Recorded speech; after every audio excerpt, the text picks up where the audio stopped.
சாயப்பா 7 நாளில் உங்க நோயை தூக்கி எறிய போறாரு. இதுல சொல்லக்கூடிய பயிற்சிகளை 7 நாட்கள் நீங்க தொடர்ந்து செய்யணும். இந்த பதிவை 2 தடவை கேட்கணும். நீங்க இந்த 7 நாள்ல தியாகம் செய்ய போறீங்க. அந்த தியாகம் தான் உங்க வாழ்க்கையை மாற்ற போகுது.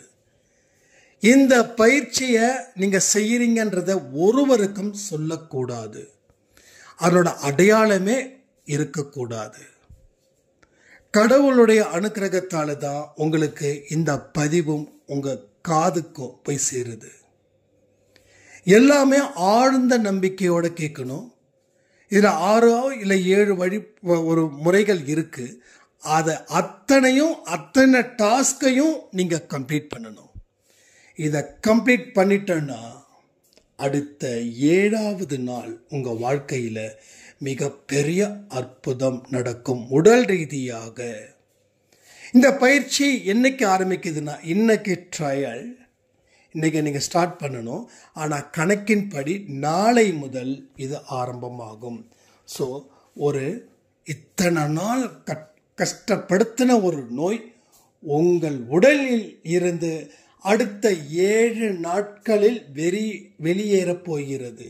இது சாய்பா மேல சத்தியம். உங்க நம்பிக்கை எப்படிப்பட்டதுன்றத அடுத்த 7வது நாள்ல நாம தெரிஞ்சுக்க போறோம். ஸோ சந்தோஷமா இருங்க, ஹாப்பியா இருங்க. நீங்க உடல் ரீதியா தேர்வு அடைவதற்கு உண்டான நாட்கள் கடவுள் குறிச்சு வச்சிருக்காரு. அந்த நாட்களுக்குள்ள உங்க வாழ்க்கையில மிகப்பெரிய மாற்றத்தை ஏற்படுத்த போகிறார்.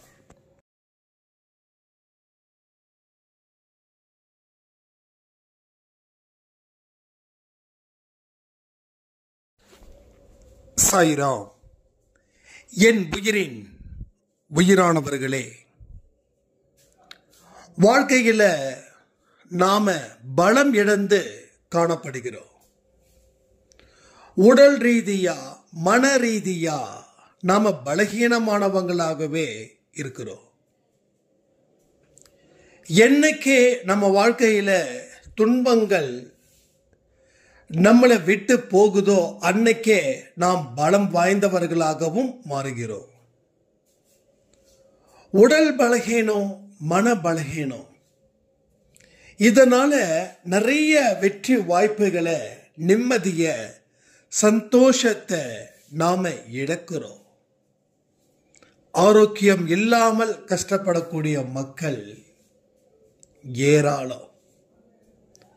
எனக்கு இப்படிப்பட்ட சுகர் வந்திருக்கு, எனக்கு இப்படிப்பட்ட பிபி வந்திருக்கு, என்னால முடியல, தலை சுத்தல், வாந்தி, கொமட்டல், வயிறு வலி, கால் வலி, மூட்டு வலி, 30 வயசுல இருந்தே கடுமையான வலிகளை, உடல் வலிகளை, நோய்களை நாம அனுபவிச்சுக்கிட்டே இருக்கோம். தினந்தோறும் காலையில எழுந்த உடனே நடக்க முடியாத அளவுக்கு கால்கள் இல்லை, பலம் இல்லை.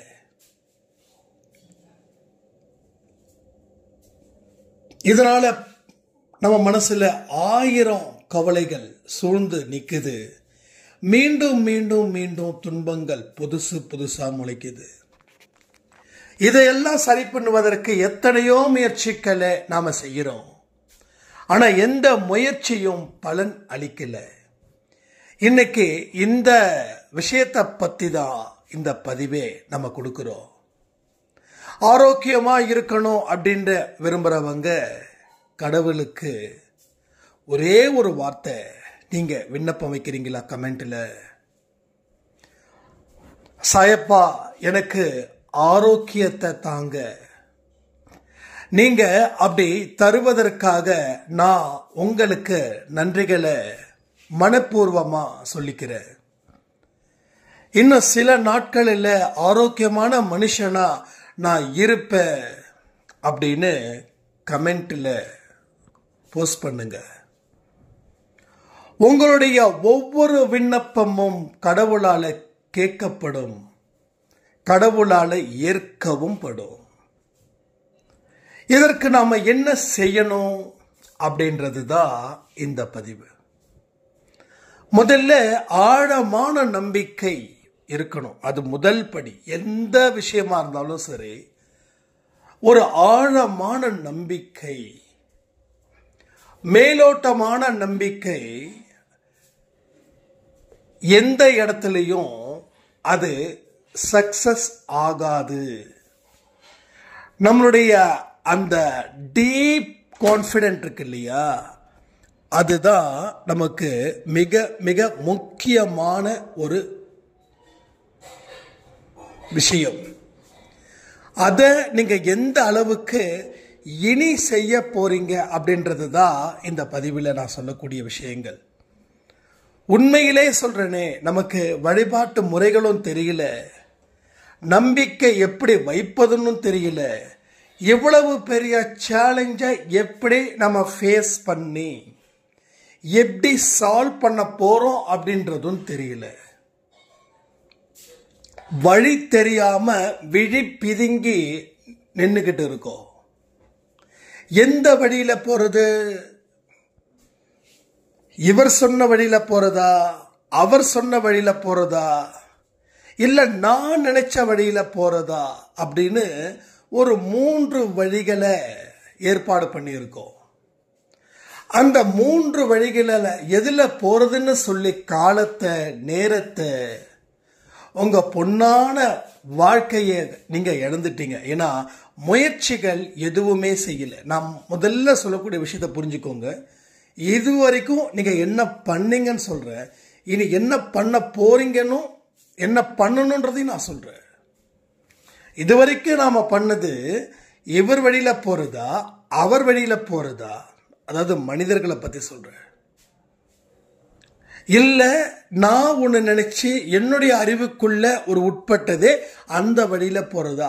இந்த 3 வழியில எந்த வழி கடவுள் வழி அப்படின்னு தெரியாமலே ஒரு பெரிய குழப்பத்துக்கு நாம ஆளாகி நிக்கிறோம். அப்ப முயற்சிகளே எதுவுமே எடுக்காம தவிச்சுக்கிட்டு இருக்கிறோம். உங்களுடைய கணக்கு இன்னும் ஓபன் பண்ணவே இல்லை. அதாவது பேங்க்ல அக்கௌண்ட் ஓபன் பண்ணாதான் அந்த அக்கௌண்ட் நம்பருக்குள்ள நீங்க கேஷை கட்ட முடியும். அக்கௌண்ட் ஓபன் பண்ணல அப்படின்னா கையில கேஷ் இருந்தும் அதை கட்ட முடியாது. சரிதானே? அப்போ நம்ம வாழ்க்கையில நம்மளுடைய கணக்கை இன்னும் உருப்படியா ஸ்டார்ட் பண்ணவே இல்லை.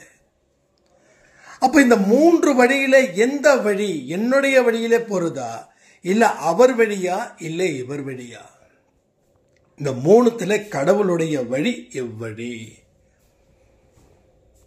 ஆனா இந்த கணக்கு ஆரம்பிக்கிறதுக்கு முன்னாடி, இப்ப நான் பிரசன்ட்டுக்கு வரேன். இந்த கணக்கு ஆரம்பிக்கிறதுக்கு முன்னாடி முதல்ல நம்மளுடைய பிரச்சனைகள் 100க்கு 100 கடவுளுடைய அருளால தீர்க்கப்படுது. இதுதான் முதல். என்னுடைய பிரச்சனைகள், அதாவது உடல் ரீதியா, மன ரீதியா சொல்றேன், health issues and mental issues, இந்த 2மே தான் ஒரு மனுஷனுக்கு. அதாவது ஹெல்த் இஷ்யூஸ்ல கூட டேப்லெட்டை போட்டு சரி பண்ணிக்கலாம்.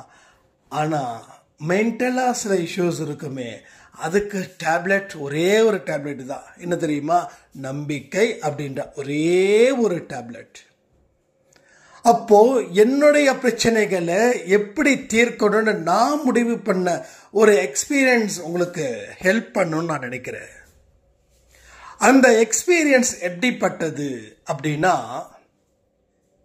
எந்த ஒரு விஷயமும் எனக்கு பிரச்சனை கொடுக்குதுன்னா அந்த பிரச்சனை தீர்ந்தது போல ஒரு மனசுல ஒரு சந்தோஷத்தை ஏற்படுத்திப்பேன். ஃபார் எக்ஸாம்பிள், என்னுடைய கடன் பெரிய அளவில் பிரச்சனையாக இருக்குதுன்னா, என்னுடைய கடன் தீர்ந்தால் என்னுடைய மைண்டு, என் பாடி எப்படி இருக்கும்? நான் மற்றவங்க கிட்ட எப்படி பேசுவேன்? நான் எவ்வளவுக்கு எவ்வளோ ஃப்ரீடமாக இருப்பேன்? இது எல்லாமே நான் ஒரு கற்பனை பண்ணி அந்த கற்பனையில வாழுவேன். First point. அதாவது என் பிரச்சனைகள் தீர்ந்துடுச்சு அப்படின்றத நான் என்னுடைய கற்பனை வாழ்க்கை மூலமா அதை நம்ப வைப்பேன். ரைட்டா?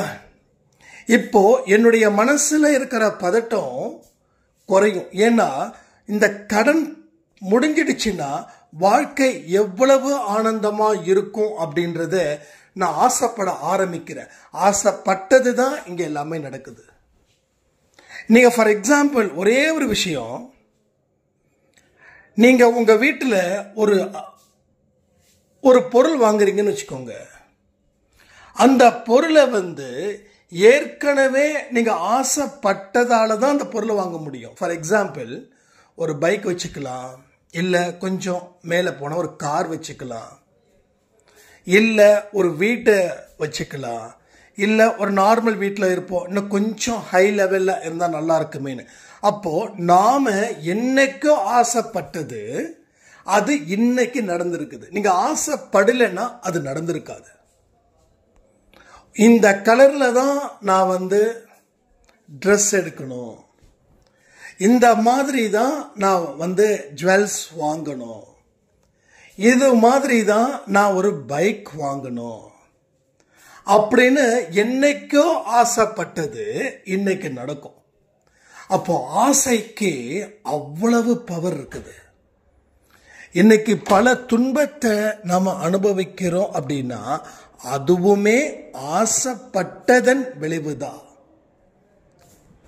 அப்போ ஆசைப்பட்டா நடக்குது, ஆனா அது எனக்கு துன்பத்தை கொடுக்க கூடாது. ஆசைப்பட்டா நடக்குது. நல்லா புரிஞ்சுக்கோங்க, தயவு செய்து புரிஞ்சுக்கோங்க. மேலோட்டமா கேட்டீங்கன்னா உங்களுக்கு எதுவும் நடக்காது.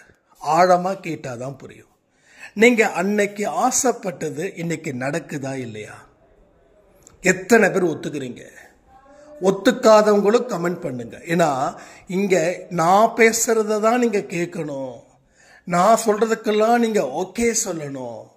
நான் சொல்றதுக்கு இங்க ஓகே சொல்லலைன்னா நான் உங்க கமெண்ட்டை படிக்க மாட்டேன் அப்படின்னு மட்டும் தயவு செய்து நினைக்காதீங்க. ஏன்னா கடவுள் எனக்கு கொடுத்திருக்கக்கூடிய ஒரு அற்புதமான ஒரு விஷயம் என்ன தெரியுமா?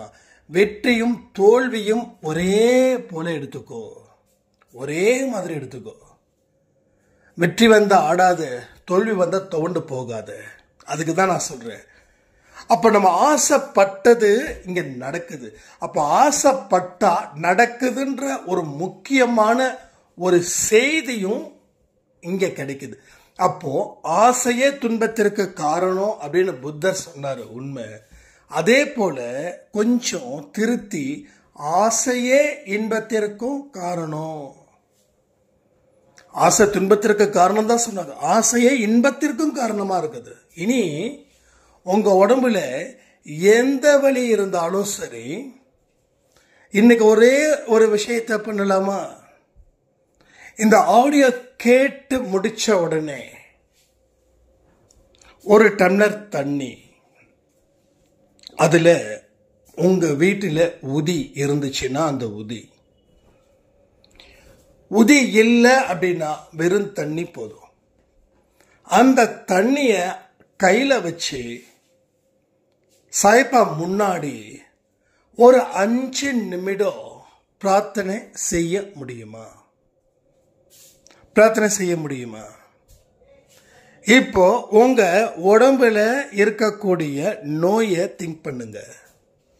உங்க உடம்புல மூட்டு வலியா, வயிறு வலியா, இல்ல சுகர் அதிகமா இருக்கா, பிபி அதிகமா இருக்கா, முதுகு வலி, கைவலி, கால்வலி, வலி சம்பந்தப்பட்டவைகள், இல்ல தீராத வியாதி எதுவா கூட இருக்கட்டும், யமனுக்கே சவால் விடலா அன்பேசாய் குடும்பத்துல இருக்கக்கூடிய உறவுகள், யமனுக்கே சவால் விடலாம்.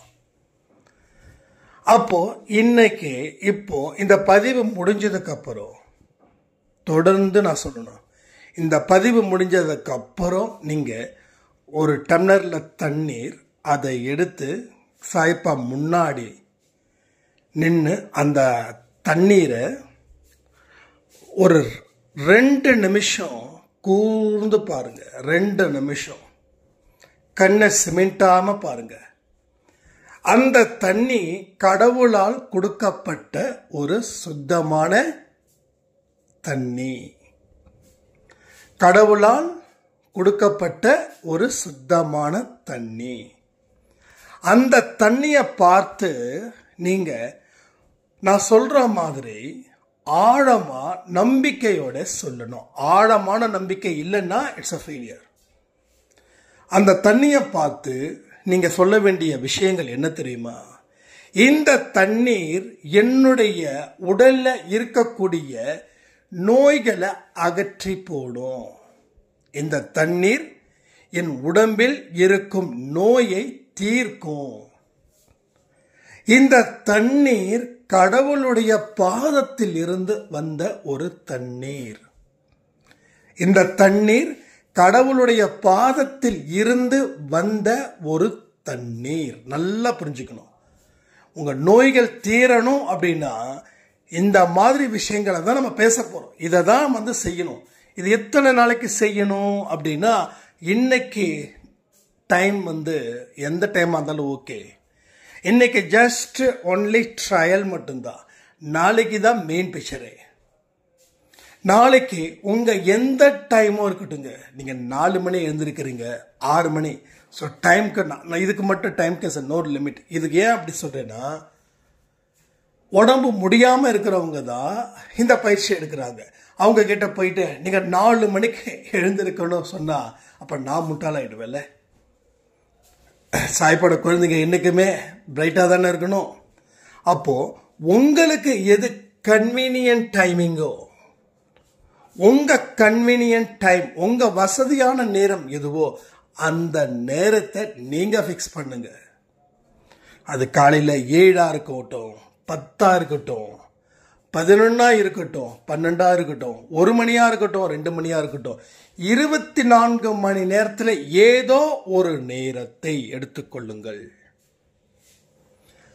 5 நிமிடம், ஓகேவா? ஆனா ஒரே நேரம் ஃபாலோ பண்ணணும். ஃபார் எக்ஸாம்பிள், நாளைக்கு நீங்க ஸ்டார்ட் பண்றீங்க, செவ்வாய்க்கிழமை ஸ்டார்ட் பண்றீங்க, ஒரு 10 மணிக்கு செய்யலாம். குழந்தைங்கெல்லாம் போயிடுவாங்க, வீட்டில் ஹஸ்பண்டும் டியூட்டிக்கு போயிடுவாரு, ஸோ நான் ஃப்ரீ அப்படின்னு ஒரு 10 மணில இருந்து 10:10 வரைக்கும் நீங்க அந்த நேரத்தை ஃபிக்ஸ் பண்ணுங்க.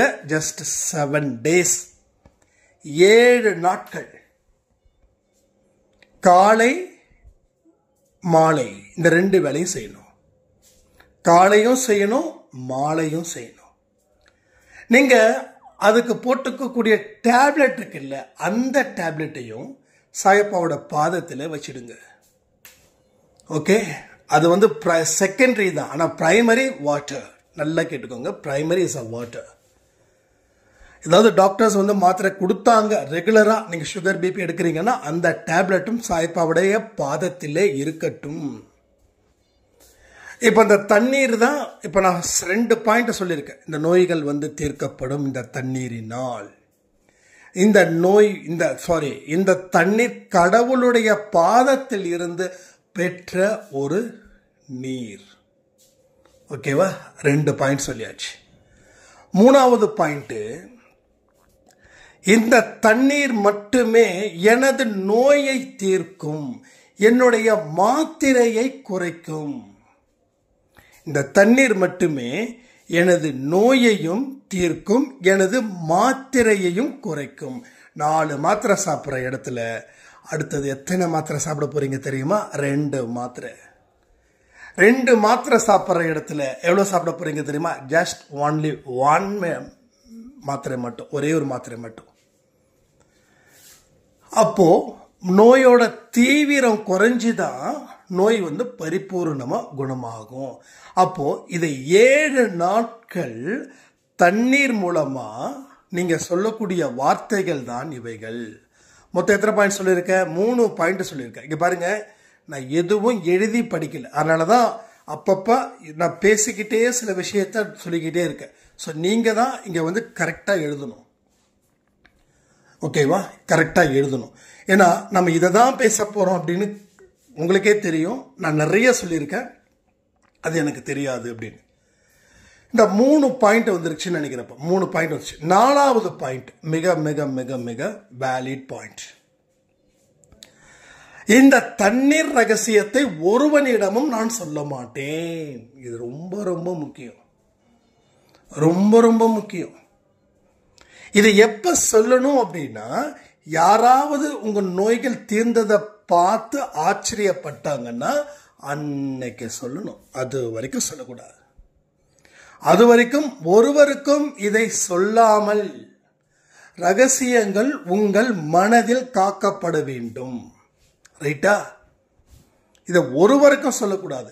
நான் தினமும் 10 மணிக்கு ஒரு 5 to 10 நிமிஷம் இப்படி ஒரு விஷயத்தை செய்யறேன்னு உங்களை தாண்டி வேற யாருக்குமே சொல்லக்கூடாது. இது ரொம்ப முக்கியம். ஸோ ரகசியங்கள் தயவு செய்து வெளியில சொல்லாதீங்க. ஏன் சொல்லக்கூடாதுன்றத நிறைய பதிவில் சொல்லியிருக்கு. உங்களை கிண்டல் கேலி இதெல்லாம் செஞ்சு உங்க நம்பிக்கையை குலைச்சி உங்களை தூக்கி எறிஞ்சிடுவாங்க. ரைட்டா? அதனால சொல்லவே கூடாது. ரொம்ப ரொம்ப கிளியரா இருக்கணும். அதாவது ஒரு வேல்யூ நீங்க எங்க தெரியுதுன்னா அந்த இடத்துல போனாதான் தெரியும். வேல்யூ இல்லாத இடத்துல உங்களை பார்க்கும்போது அவங்க கிண்டலும் நகைச்சுவையும் பண்ணுவாங்க. அப்படி பண்ணாலும் நீங்க ஃபீல் பண்ணக்கூடாது. இதுக்கு மட்டும் இல்லை, எதுக்குமே ஃபீல் பண்ணக்கூடாது. உங்களை பார்த்து அவங்க சிரிக்கிறாங்களா, கடவுளுக்கு நன்றி சொல்லுங்க. ஏன் தெரியுமா? என்னை பார்த்து அவங்க சந்தோஷப்படுறாங்கன்னும் போது அவங்க ஆன்மா எவ்வளவு ஹாப்பியா இருக்குது. அவங்க ஆன்மா எவ்வளவு ஹாப்பியா இருக்குது. அவ்வளவுதான். அப்போ இயல்பாகவே நமக்கு ஒரு சந்தோஷம் கிடைக்கும். அடுத்தவனை சந்தோஷப்படுத்தி பார்க்கறதுக்கு நான் அவங்களுக்கு ஒரு நகைச்சுவை மனிதனா இருக்கிறதாலே சந்தோஷம் தானே. எல்லா விஷயங்களும் அப்படிதான். எல்லாமே நெகட்டிவா இருக்கிறத பாசிட்டிவா கன்வெர்ட் பண்ணுங்க. எதெல்லாம் நமக்கு நெகட்டிவா இருக்குதோ அது எல்லாம் பாசிட்டிவா மாறிடும். இது ரொம்ப ரொம்ப இம்பார்ட்டன்ட். இது நான் சொல்லக்கூடிய அத்தனை பாயிண்ட்டுமே இந்த பயிற்சிக்கு மிக மிக மிக உகந்தது. எதையுமே ஸ்கிப் பண்ணாம நீங்க செய்யணும். எதையுமே ஸ்கிப் பண்ணவே கூடாது. இந்த ரகசியத்தை சொல்லிட்டீங்கன்னா எல்லாமே வேஸ்ட். ஸோ ரகசியத்தை ஒருவரிடம் சொல்ல மாட்டேன். இதுதான் மிக மிக முக்கியம். ஆழமாக புரிய வச்சுக்கோங்க. அவங்களே உங்களுடைய உடல் ரீதியாக நீங்கள் தயாராகும் போது கேட்டாங்கன்னா சொல்லுங்க. அதர்வைஸ் நீங்களா எங்கேயுமே சொல்லக்கூடாது. நீங்கள் இந்த விஷயத்தை செய்யறீங்கன்றது கூட யாருக்கும் தெரியாதது போல செய்யறது ரொம்ப ரொம்ப முக்கியம். ஏன்னா நம்ம கையில் அந்த வாட்டர் வச்சிருக்கோம், தண்ணி டம்ளரில் தண்ணியை வச்சிருக்கோம். அதே மாதிரி அந்த ஒரே ஒரு டம்ளரை யூஸ் பண்ணுங்க. ரெகுலராக ஒரே ஒரு டம்ளரை மட்டும் யூஸ் பண்ணுங்க. அந்த டம்ளரை வேற எதுக்குமே யூஸ் பண்ணாதீங்க. அது நல்ல சுத்தபத்தமாக தேய்ச்சி, ஓகேங்களா, சுத்தபத்தமாக தேய்ங்க. அது ஒருவருக்கும் கொடுக்காதீங்க. நீங்கள் அந்த தண்ணியை குடிக்கும்போது சிப் பண்ணி குடிக்கணும், தூக்கி குடிக்க கூடாது. ஏன்னா அந்த டம்ளர் ஃபுல்லா கடவுளால ஆசீர்வதிக்கப்பட்டது. 100% blessing. அதனால அது ஒருவருக்கும் தெரியாதது போல அதை பாதுகாத்து வையுங்கள். இது ரொம்ப ரொம்ப முக்கியம், ரொம்ப ரொம்ப முக்கியம். இது அது எந்த டம்ளரா கூட இருக்கலாம். செம்பா இருக்கட்டும், இல்லை பிளாஸ்டிக் டம்ளராக இருக்கட்டும், இல்லை சில்வர் டம்ளராக இருக்கட்டும், இல்லை வெள்ளி டம்ளராக இருக்கட்டும், இல்லை கோல்டு டம்ளர், ஏதாவது ஒன்று, இல்லை பானை, சின்ன பானையில் டம்ளர் மாதிரி வரல, அதுவாக இருக்கட்டும், ஏதாவது ஒன்று. ஆனால் அது சுத்தபத்தமாக தேய்ச்சி வச்சு இது பண்ணி அந்த தண்ணியை ஊற்றி, அந்த டம்ளரில் தண்ணியை ஊற்றி அதை சிப் பண்ணி குடிச்சிட்டு மறுபடியும் அதை நல்லா கவுத்து ஒருவருக்கும் தெரியாதது போல, யாருக்கும் தெரியாமல் அந்த டம்ளர் இருக்கட்டும். முடிஞ்ச அளவுக்கு நீங்க இந்த விஷயத்தை 7 நாள் செய்றீங்கன்றத யாருக்குமே சொல்லக்கூடாது. அந்த அவங்க கண்ணிலே நீங்க படக்கூடாது. உங்களுக்கு தெரியும், நம்ம வீட்டில் நம்ம எப்போ ஃப்ரீயா இருப்போம். காலையில் 4 மணிக்கு ஃப்ரீயா இருப்போமா, இல்லை 8 மணிக்கு ஃப்ரீயா இருப்போமா? யாரும் நம்ம கூட இல்லாத நேரம் தான் இந்த நேரம். ஆனால் இதில் கர்மா பூந்து விளையாடும். கர்மா பூந்து விளையாடும். என்ன எப்படி விளையாடும்? அந்த நேரத்தில் கெஸ்ட்டு வருவாங்க போவாங்க. அதனால ப்ரிஃபர்டாக ஒரு டைமை ஒதுக்குங்க. நாம் என்றைக்குமே நல்ல டீப்பாக யோசித்து தான் எல்லா வேலையும் செய்யணும். அது நல்லா புரிஞ்சுக்கணும். நல்ல டீப்பாக யோசிக்கணும். சும்மா மேலோட்டமாக வேண்டாம், அப்படிலாம் பண்ணவே வேண்டாம். எதுக்கு இப்போ இவ்வளோ தூரம் சொல்கிறாங்க? 7 நாள் நம்ம இந்த பயிற்சியில் கலந்துக்கணுன்னா நம்ம சொந்தக்காரவங்க திடீர்னு எந்த நேரத்துக்கு வருவாங்க, நம்ம தெரிஞ்சவங்க எந்த நேரத்துக்கு வருவாங்க, எதிர் வீட்டில் இருக்கிறவங்க எந்த நேரத்துக்கு கதவு தட்டுவாங்க, இதெல்லாம் உங்களுக்கு தெரியாமல் இல்லை. நீங்கள் கரெக்டாக உட்காரும்போது கதவை தட்டும்போது உங்களுடைய மைண்டை டைவர்ட் ஆகும். அப்போ வீட்டுக்குள்ளே இருந்துக்கிட்டு ஏன் உங்கள் கதவை திறக்கலை அப்படின்ற மாதிரி நினச்சிக்க கூடாதுன்றதுக்காக நம்ம கதவை போய் திறப்போம். ஸோ இந்த டிஸ்டர்பன்ஸ் இருக்கக்கூடாது. பட் காலையிலையும் மாலையிலையும் ஒரே நேரமாக ஏகப்பட்ட சேலஞ்ச் இருக்குது. பயிற்சி ரொம்ப சிம்பிள் தான். அதாவது பகவத்கீதையிலையோ இல்லை குரான்லேயோ இல்லை பைபிள்லையோ சொன்னாங்க எல்லாமே சிம்பிள். ஆனால் செயல்படுத்தக்கூடிய விதம் இருக்கே அது ரொம்ப கடினம். எல்லாமே சிம்பிள் தான். என்ன ஒரு டம்ளரை வைக்கிறோம், ஓகே போயிடுமா? 7 நாளில் தீந்துருமா? சொல்லுங்கள், 7 நாளில் தீந்துருமா? ஸோ எல்லாத்துக்கும் உடன்படணும். அப்போ எந்த டைம் ப்ரிஃபர்டாக இருக்கீங்க அந்த டைமில் டான்னு அதுக்காக காத்திருக்கணும்.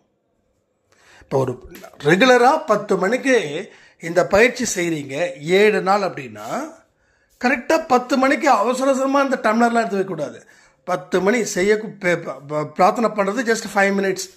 அந்த வார்த்தைகளை சொல்லி நம்ம சொல்லியிருக்கிற வார்த்தைகளை சொல்லி ஜஸ்ட் 5 மினிட்ஸ், அவ்வளோதான், அதுக்கு மேலே இல்லை. ஆனால் அந்த நேரத்துக்கு முன்னாடி ஒரு 10-15 நிமிஷமாவது நீங்கள் ரிலாக்ஸ்டாக இருக்கணும். அது ரொம்ப இம்பார்ட்டன்ட். ஏன்னா பயிற்சி செய்கிற நேரத்தில் அங்கே போய் நின்று அந்த பயிற்சி செட் ஆகாது. எதுவாக இருக்கட்டும், அந்த 5 நிமிஷம்தான் உங்கள் வாழ்க்கையை மாற்ற போகுதுன்னா அந்த 5 நிமிஷத்துக்கு முன்னாடி குறைஞ்சபட்சம் ஒரு ½ an hour ஆகுது உங்கள் மனசில் எந்த மாதிரியான நெகட்டிவிட்டி, எந்த மாதிரியான தாட்ஸ் எதுவுமே வரக்கூடாது.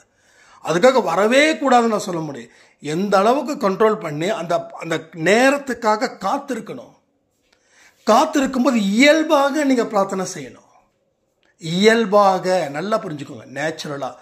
இப்போது நீங்கள் உங்கள் வீட்டில் இன்றைக்கி ஒரு சண்டே ஏதாவது சிக்கன் மட்டன் ஏதாவது செஞ்சுருப்பீங்க. ஏன்னா கடைசி இந்த புரட்டாசி முடிஞ்சிருச்சு அப்படி, ஓகே இருக்கட்டும், பிரச்சனை இல்லை. அப்போ ஒரு மாதம் சாப்பிட்லப்பா, நல்லா செய்யணும் அப்படின்னு சொல்லி எந்த மைண்டில் செய்வீங்க? உங்களுக்கு அது பிடிச்சிருக்குதுன்னு வச்சுக்கோங்க. சிக்கன் பிரியாணி, மட்டன் பிரியாணி, இல்லை ஃபிஷ், என்னங்க எல்லாருமே முக்கால்வாசி நான் வெஜிடேரியன்றதால சொல்கிறேன். ஸோ எல்லாருக்குமே பிடிச்சிருக்கு. அப்போது நம்ம குழந்தைங்களுக்கு செய்யணும், நம்ம கணவருக்கு செய்யணும். சில இடத்துல கணவரே குக்கிங்கில் இருப்பாங்க, மனைவிக்கு செஞ்சு கொடுக்கணும். ஏன்னா சில பேர் கணவர் பார்த்திங்கன்னா நான் வெஜிடேரியனில் ரொம்ப பயங்கரமாக இருப்பாங்க, நல்லா சூப்பராக செஞ்சு தருவாங்க. ஸோ அப்போ என்னென்னா அந்த மாதிரி எவ்வளவு அன்பாக, அக்கறையாக, பொறுமையாக, நிதானமாக, அது இதுக்கு முன்னாடி ½ an hourல செஞ்சு இப்போ என்ன பண்ணுறோம் 1 hourல செய்கிறோம். ஏன்னா ரொம்ப நாள் ஆச்சு அந்த மாதிரி நான் வெஜிடேரியன், 1 மாதம் ஆச்சு இல்லை உள்ளே போய். அதனால என்ன பண்ணுறோம், கூடுதலாக கவனிப்பு இருக்கும். ஆனால் அதே நேரத்தில் ரிலாக்ஸ்டாக இருப்போம். அப்போ அன்றைக்கி செய்யும் போது டேஸ்ட்டு செமையாக இருக்கும், வேறு லெவலில் இருக்கும். பிரியாணி நைட்டு வரைக்கும் சில வீட்டில் இருக்கும். ஆனால் அந்த அன்னைக்கு அதோட சேர்த்து செஞ்சுருப்போம். ஆனால் ஆஃப்டர்நூனே டோட்டலாக காலியாக இருக்கும். காலையில் என்ன பண்ணியிருப்போம், சாப்பாடு. மதியானம் பிரியாணி சாப்பிடுன்றதுக்காக காலையில் நம்ம ரெகுலராக சாப்பிட்ற சாப்பாட்டை குறைச்சி சாப்பிட்ருப்போம். ஏன்னா அது பிரியாணி சாப்பிடணும் அப்படின்னு, அப்போ நல்லா சாப்பிடணும், நிறையா சாப்பிடணுன்றதுக்காக காலையிலேயே நம்ம வயிற்றை பாதி பட்டினி போட்டுருவோம். இல்லை காலையில் 4 பூரி சாப்பிட்டோன்னா பிரியாணி சாப்பிட முடியாதுல்ல. அப்போ அந்த டேஸ்ட்டும் வேணும், ஆசையும் இருக்கும், இதெல்லாம் செய்யணும். அப்போது ஒரு நார்மலாக, அதாவது மதியானம் சாப்பிட்ற பிரியாணி அடுத்த நாள் காலையில் மோஷனாக வெளியில் போகுது. அதுக்கே நம்ம இவ்வளோ இம்பார்ட்டன்ட் கொடுக்குறோம் அப்படின்னா நோய்கள் தீரணுன்றதுக்கு எவ்வளவோ இம்பார்ட்டன்ட் நீங்கள் கொடுக்கணும். சரிதானே? எவ்வளவோ இம்பார்ட்டன்ட் நீங்கள் கொடுக்கணும். தட்ஸ் ஆல், அவ்வளோதான். இதை மட்டும் புரிஞ்சுக்கோங்க. அப்போது 10 மணிக்கு அப்படின்னா நீங்கள் 9:30 இருந்து ப்ரிப்பேர்டாக இருக்கணும். சரிப்பா 10 மணிக்கு முடிச்சிட்டேன், அடுத்தது வேலையை பார்க்கலாமா? No no no no. அடுத்த ஒரு ½ அன் ஹவரும் கொஞ்சம் ரிலாக்ஸ்டாக இருக்கணும். சாய்பா பற்றி கேளுங்க, சாய்பா பாட்டை கேளுங்க, இல்லை மெடிடேஷன் பண்ணுங்க, இல்லை உங்கள் நோய்கள் குறைஞ்சிடுச்சுன்ற மாதிரி ஒரு இமேஜினேஷனை கொடுங்க. இந்த இமேஜினேஷன் முக்கியம், மற்றதெல்லாம் ஆப்ஷன். நோய்ப்பா தீர்ந்துருச்சுப்பா, பிரச்சனை இல்லைப்பா, மருந்து குடிச்சாச்சு, சூப்பர், டாக்டர் சாய்பாபாவோட மருந்து தான் நான் குடிச்சிருக்கேன், இனி பிரச்சனை இல்லை, எல்லாம் தீர்ந்துடும், ரைட், இனி ஆரோக்கியமாக இருப்பேன், எனக்கு என்ன கை கால் வலியா, இதெல்லாம் பாரு இன்னும் கொஞ்ச நேரத்தில் எங்கே காணாமல் போகுது. இந்த மாதிரி அடுத்த ஒரு ½ அன் ஹவர் நீங்கள் ரிலாக்ஸ்டாக இருக்கணும். இது முன்னாடியும் பயிற்சி பண்ணுறதுக்கு ½ அன் ஹவருக்கு முன்னாடியும் அப்படி இருக்கணும், பயிற்சி பண்ணதுக்கு பின்னாடி இருக்கக்கூடிய ½ அன் ஹவரும் அப்படி இருக்கணும். ஆனால் இன்றைக்கி அப்படி இருக்கணுன்ற அவசியம் இல்லை. இன்றைக்கி ட்ரையல். ஸோ கவுண்ட் வந்து ஸ்டார்ட் நாளில் இருந்து, ஸோ செவ்வாய்க்கிழமையில் இருந்து தான் கவுண்ட் ஸ்டார்ட் ஆகுது, ரைட்டா? சரி, அடுத்தது மிக மிக முக்கியமானது. இதை எந்த அளவுக்கு தவிர்க்கிறீங்களோ அந்த அளவுக்கு நல்லது. தீபாவளி அன்னைக்கு ஒரு செக் வச்சுட்டாங்களா அன்பை சாயில்? ரைட், இருக்கட்டும். எல்லாமே ஸ்வீட்டும் சரி காரமும் சரி 30% தான் நீங்கள் எடுத்துக்கணும். ஒரு லட்டு சாப்பிட்டா 1/4 லட்டு தான் இருக்கணும். நின்று தீபாவளி அது தெரியாது. ஏன்னா நான் உங்களுக்கு தீபாவளி ஸ்வீட் சாப்பிடக்கூடாதுன்னு பிளான் பண்ணி இந்த பதிவை சொல்லலை. ஃபஸ்ட்டு 10 நிமிஷம் நான் என்ன சொன்னேன், அடுத்த 10 நிமிஷத்துக்கு அப்புறம் களம் மாறுது, சரிங்களா? களம் மாறுது. இல்லை தீபாவளி முடிஞ்சு வச்சுக்கிட்டுமா? No no no no. இந்த பதிவை கேட்டாவே நீங்கள் அடுத்த நாள் ரெடி ஆகணும், ஓகேவா? இந்த பதிவை கேட்டாவே அடுத்த நாள், அதுதாங்க சேலஞ்சு. எங்கே தியாகம் பண்ணாக வாழ முடியும். இந்த லட்டு ஜாங்கிரிலாம் நம்ம என்ன கிராமத்தில் இருக்குமா என்ன? தீபாவளி டைமில் தான் அது கிடைக்கும் அப்படின்னு.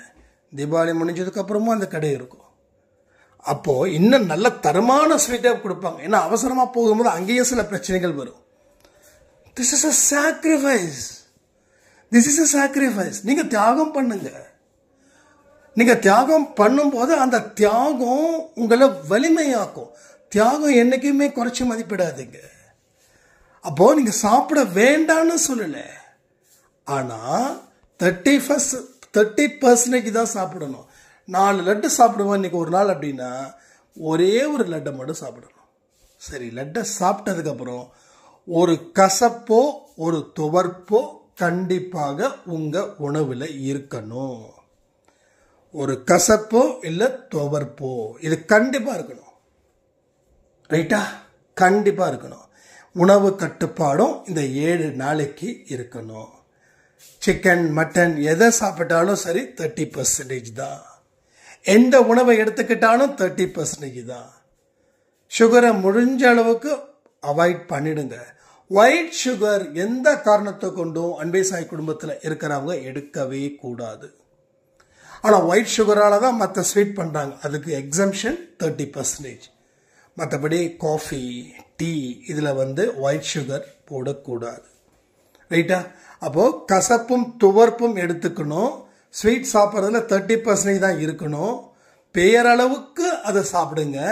ஏன்னா குடும்பத்தில் இருக்கிறவங்க என்ன இவ்வளோ செஞ்சுருக்கோம் சாப்பிடாமல் இருக்கேன்னு, அதனால பேரளவுக்கு சாப்பிடுங்க. அதுக்கு தகுந்த மாதிரி ஸ்வீட் வாங்கிக்கோங்க. அதனால உங்களுக்கு முன்னாடியே கடவுள் செக் வைக்கிறாருன்னு நினைக்கிறேன் சாயப்பா. நிறைய பேருக்கு போய் மேலே கோவமா வரும். என்னப்பா தீபாவளி முடிஞ்சு வச்சா என்னப்பா? தீபாவளி போன வருஷமும் நம்ம ஏதோ ஒரு அந்த இது பயிற்சியில் இருந்தோம்னு நினைக்கிறேன், இல்லை? அதுவும் இந்த நேரத்தில் தான் ஆரம்பிச்சது, ஏன்னே தெரில, எனக்கே தெரில. அப்போது இந்த விஷயங்களை நாம் தொடர்ந்து தொடர்ந்து தொடர்ந்து செய்யணும். அடுத்த 7 நாளில் ஆரோக்கியமான வாழ்க்கையை வாழ்ந்து கொண்டு இருக்கிறோம். ஸோ இந்த பதிவை நல்லா மறுபடியும் ஒருத்தர் கேளுங்க. ஃபஸ்ட்டு கேட்கும்போது மைண்டு எங்கெங்கேயோ போகும்.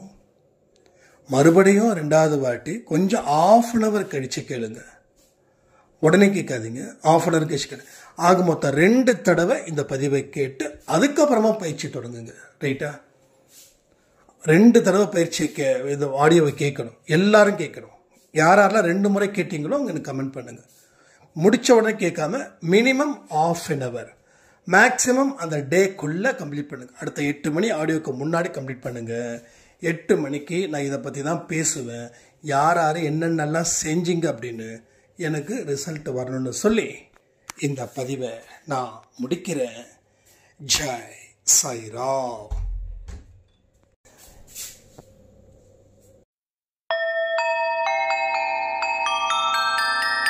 ஓம் சாயிரா சாயிரா, ஓம் சாயிரா சாயிரா, ஓம் சாயிரா சாயிரா, அன்பே சாயிரா, பேரன்பே சாயிரா, அகிலம் தளிக்க ஆத்மா விழிக்க அனுதினம் சாயிரா, எங்கள் அன்பே சாயிரா.